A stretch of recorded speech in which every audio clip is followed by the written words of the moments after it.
Revealing the truth के अंदर आज हम यरूशलेम के अंदर टेंपल इंस्टीट्यूट के बाहर खड़े हुए हैं और रिवीलिंग द ट्रुथ के अंदर आज के इस एपिसोड में मैं आपको टेंपल इंस्टीट्यूट के अंदर ले जाने वाला हूं, जहां पर आप खुद अपनी आंखों से इस बात को देखेंगे कि कैसे परमेश्वर के नए मंदिर को बनाने की सारी तैयारियां आज यरूशलेम के अंदर पूरी की जा चुकी हैं और बाइबल की भविष्यवाणियों के आधार पर कैसे अब नए मंदिर के यरूशलेम में बनने का समय निकट आ गया है। आज के रिवीलिंग द ट्रुथ के इस एपिसोड के अंदर हम इन सब बातों को अनफोल्ड करने जा रहे हैं।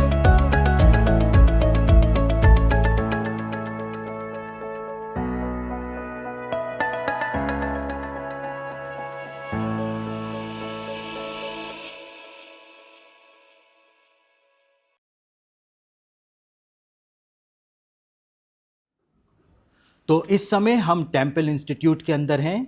और टेंपल इंस्टीट्यूट के इतिहास के अंदर पहली बार टेंपल इंस्टीट्यूट म्यूजियम के अंदर किसी भी क्रिश्चियन मिनिस्ट्री जो है उसको अंदर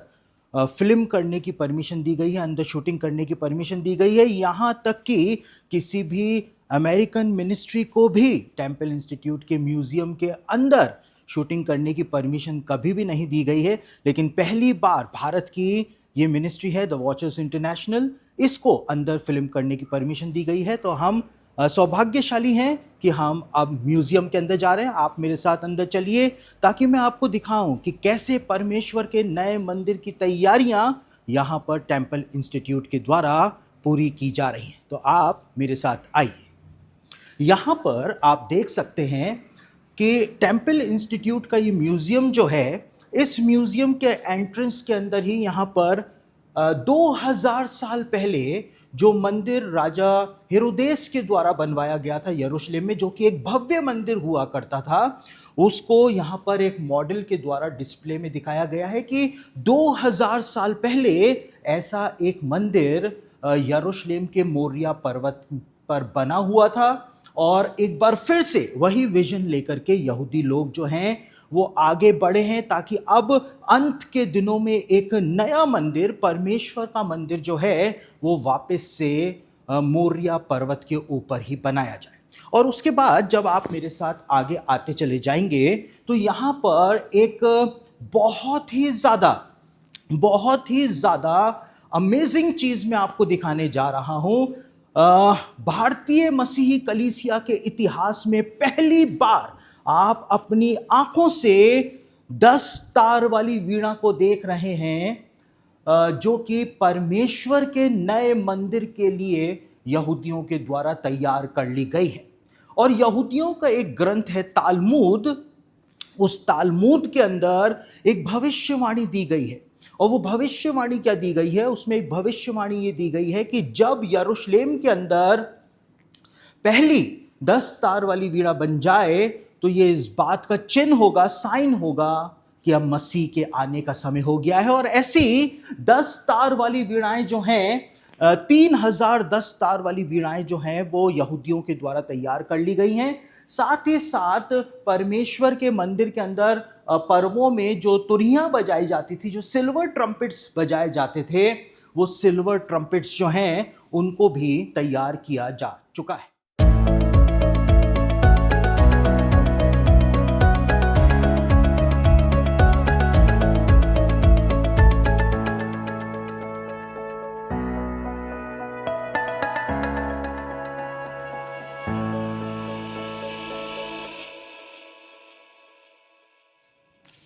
दूसरी तरफ आप यहां पर देख सकते हैं कि यहूदियों द्वारा परमेश्वर के मंदिर के अंदर जो बलिदान किए जाते थे, बलिदानों का जो लहू एकत्रित करने के लिए जो पात्र हुआ करते थे, उन पात्रों को भी, चाहे वो पीतल के पात्र हों, चांदी के पात्र हों, जिसको मिज़राख या हिब्रू भाषा में कहा जाता है, और कैसे बलिदानों को काटने के लिए जो चाकू हुआ करते थे वो भी यहूदियों के द्वारा वापस से बना लिए गए हैं। तो जब हम टेम्पल इंस्टीट्यूट के म्यूजियम के एंट्रेंस से अंदर की ओर आते हैं तो हमको पहले ही शॉट के अंदर ये सब चीजें जब दिखाई देती हैं तो हम इस बात की गंभीरता को समझते हैं कि यहूदी लोग डेड सीरियस हैं इस बात को लेकर के कि परमेश्वर के नए मंदिर को बनाने का समय आ गया है और उन्होंने अब सारी तैयारियां कर ली हैं।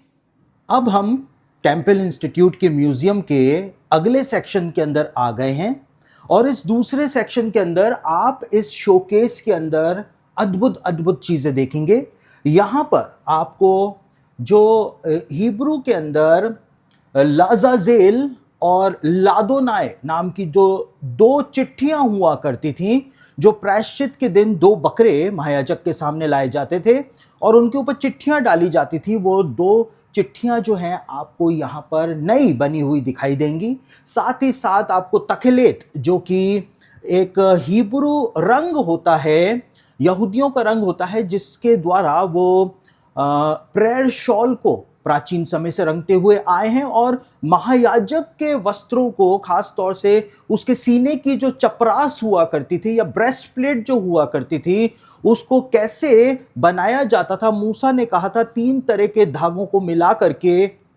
उस चपरास को तुम बनाना। वो 3 तरह के धागों को कैसे कलर किया जाता था आप यहाँ पर देख सकते हैं। यहूदियों के द्वारा वापस से उन सब चीज़ों को बनाया गया है। और ये तखलेत नाम का जो पर्पल कलर होता है, ये वास्तव में भूमध्य सागर के अंदर एक सी शेल पाया जाता है। उस सी शेल से कैसे उसको प्राप्त किया जाता था,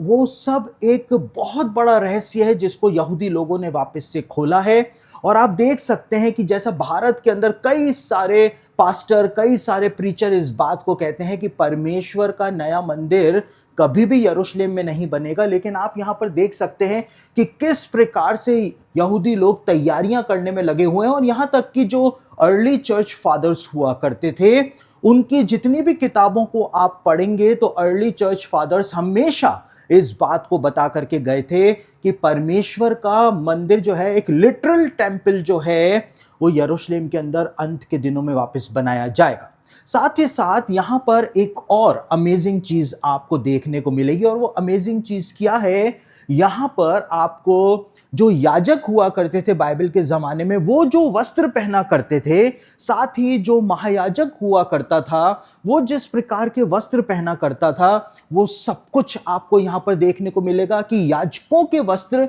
और महायाजक के वस्त्र, जो कोहेन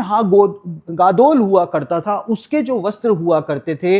वो भी यहूदियों के द्वारा वापस से बना लिए गए हैं। और आप देख सकते हैं महायाजक के सिर के ऊपर जो सोने का मुकुट मूसा ने बनाने की आज्ञा दी थी, जो महायाजक पहना करता था, जिसके ऊपर लिखा रहता था यहोवा के लिए पवित्र, वो सब कुछ आपको नया बना हुआ नए मंदिर के लिए यहां पर दिखाई देगा। महायाजक की ब्रेस्ट प्लेट, जिसके ऊपर 12 अलग अलग प्रकार के पत्थर लगाने की परमेश्वर ने, रत्न लगाने की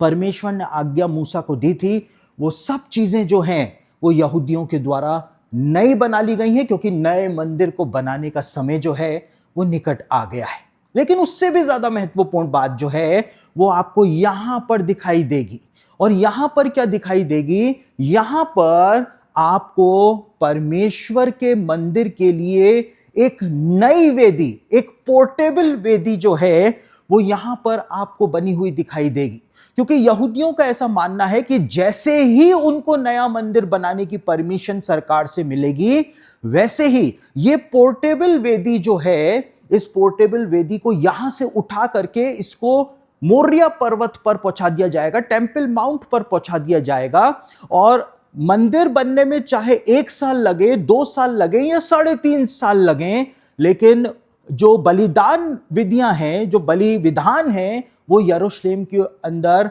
हाथों हाथ शुरू कर दिए जाएंगे, क्योंकि वेदी जो है उसको पहले से ही तैयार किया हुआ है।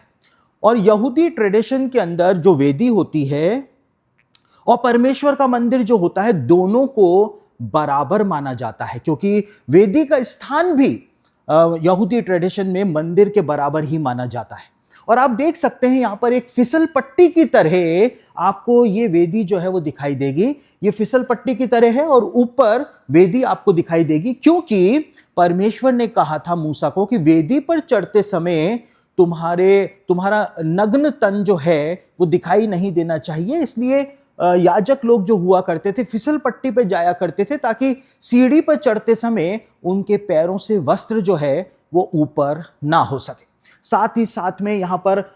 वेदी बलिदान के लिए जो चीजें इस्तेमाल होती थी वो भी यहाँ पर उन लोगों के द्वारा ये पीतल की बना ली गई है। साथ ही साथ में जैसा कि हम बाइबल में पढ़ते हैं कि सुलेमान राजा ने याजकों के हाथ धोने के लिए, पांव धोने के लिए एक टैंक बनवाया था, वैसा ही पानी का एक टैंक जो है, टंकी जो है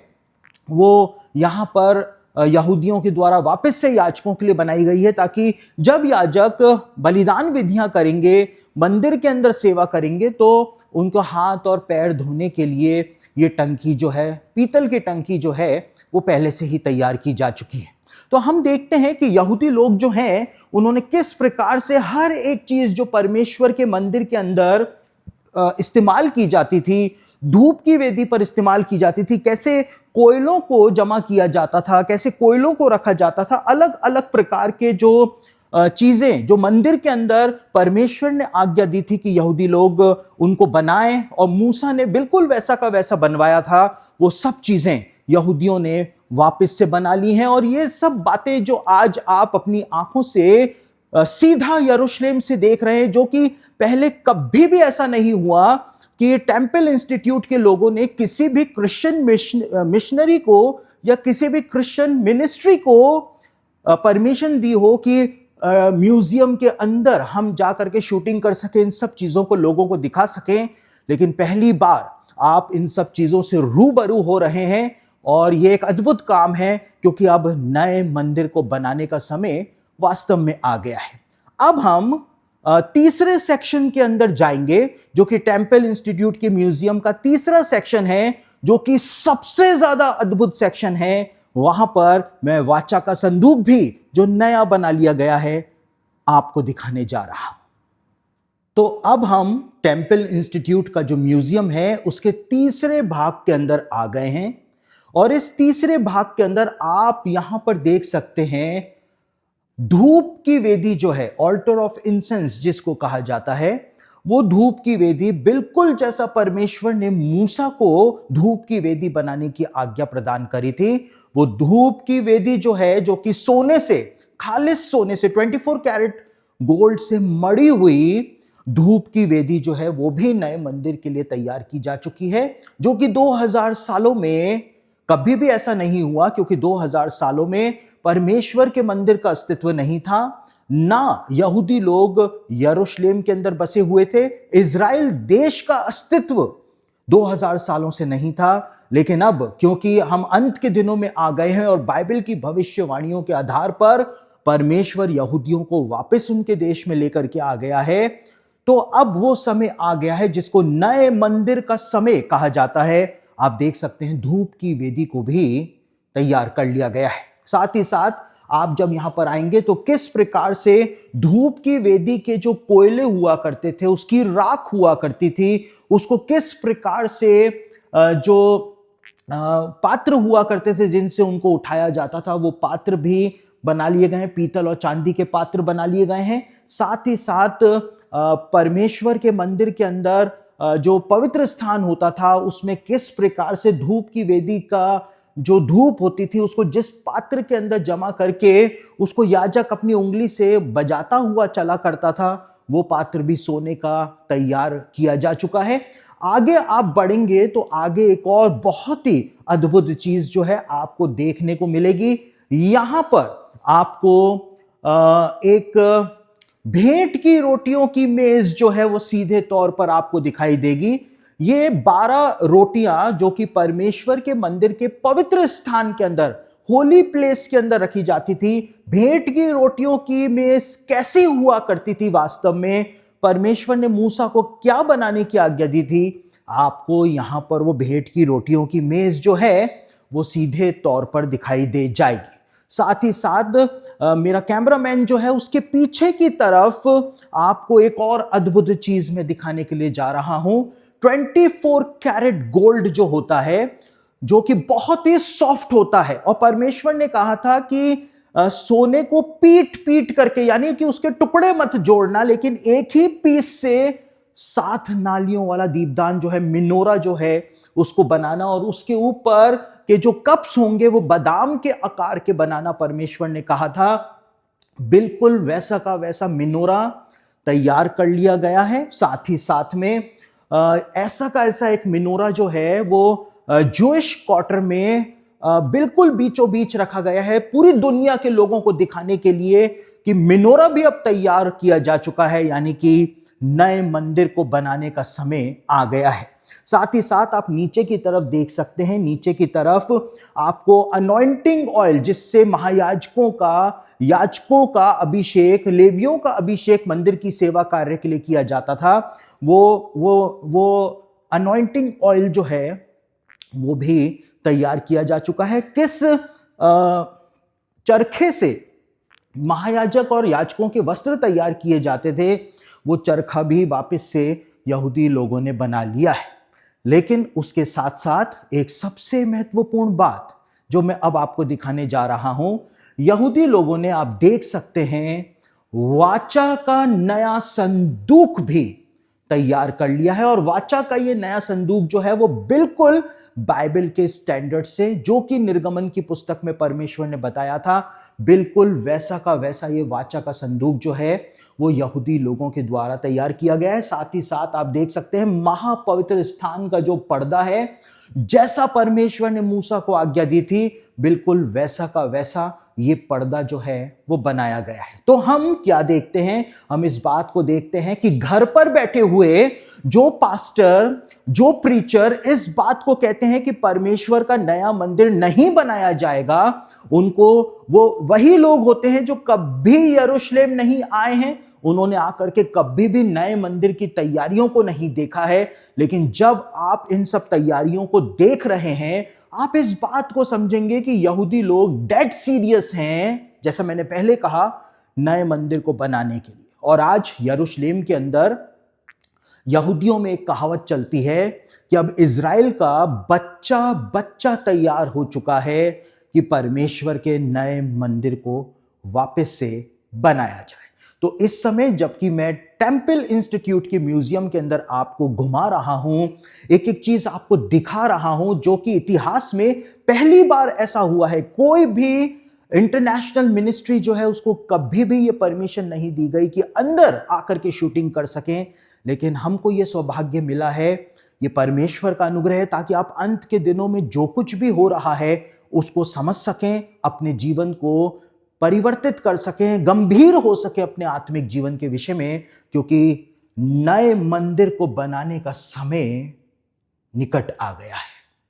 तो इस समय जबकि हम टेंपल इंस्टीट्यूट के म्यूजियम के अंदर खड़े हुए हैं, और टेंपल इंस्टीट्यूट के इस म्यूजियम के अंदर आप लोगों ने इस बात को देखा, या हम यूं कह सकते हैं कि आप लोग इस सत्य से रूबरू हुए, जो सत्य आज अधिकांश मसीहों से छिपा हुआ है, कि परमेश्वर के नए मंदिर को बनाने की सारी योजनाएं जो हैं वो यरूशलेम के अंदर पूरी की जा चुकी हैं। साथ ही साथ प्रकाशित वाक्य उसका 11 अध्याय 1-2 वचन पढ़ें तो वहां पर अंत के दिनों में परमेश्वर का नया मंदिर बनाया जाएगा, इसकी हिंट जो है वो प्रदान की गई है। वहां पे बताया हुआ है कि परमेश्वर का नया मंदिर जो है वो सिर्फ महापवित्र स्थान और पवित्र स्थान के रूप में 2 भागों के अंदर ही बनाया जाएगा, और बाहरी आंगन का क्षेत्र जो है वो अन्य जातियों को दे दिया जाएगा। और आज वर्तमान समय के सिनेरियो में जो 2000 साल पहले यूहन्ना ने देख लिया था,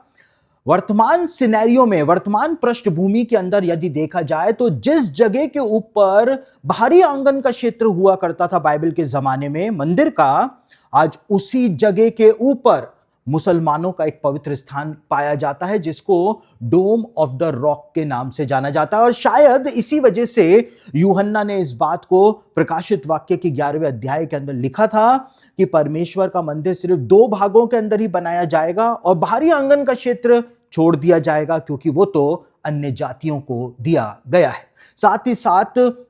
यीशु मसीह ने भी इस बात की हिंट दी थी कि जब तुम उस उजाड़ने वाली घृणित वस्तु को पवित्र स्थान में खड़ी देखो तो तुम यरूशलेम छोड़ करके भाग जाना। यानी यीशु ने भी इस बात को बताया था कि अंत के दिनों में पवित्र स्थान जो है उसको वापस से बनाया जाएगा। पौलुस ने इस बात को कहा था कि अंत के दिनों में शैतान का अवतार जो है वो परमेश्वर के मंदिर में बैठ करके खुद को परमेश्वर के रूप में प्रकट करेगा।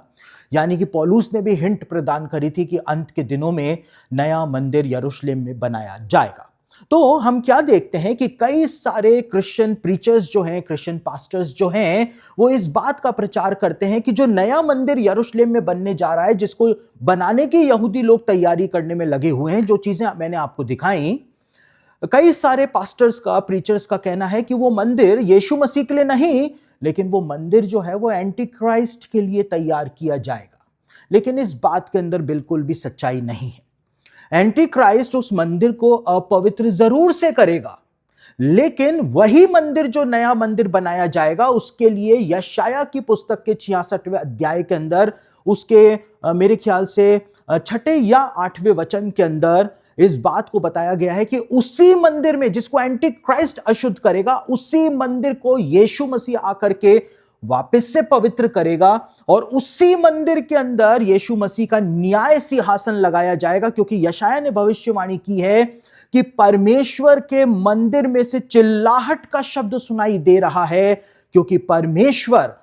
जाति जाति के लोगों का न्याय वहां पर कर रहा है और जाति जाति के लोग जो हैं उनकी चिल्लाहट की आवाजें वहां पर आ रही हैं, उनको वहां पर दंड मिल रहा है, क्योंकि परमेश्वर वहीं पर ही बैठ करके न्याय कर रहा है।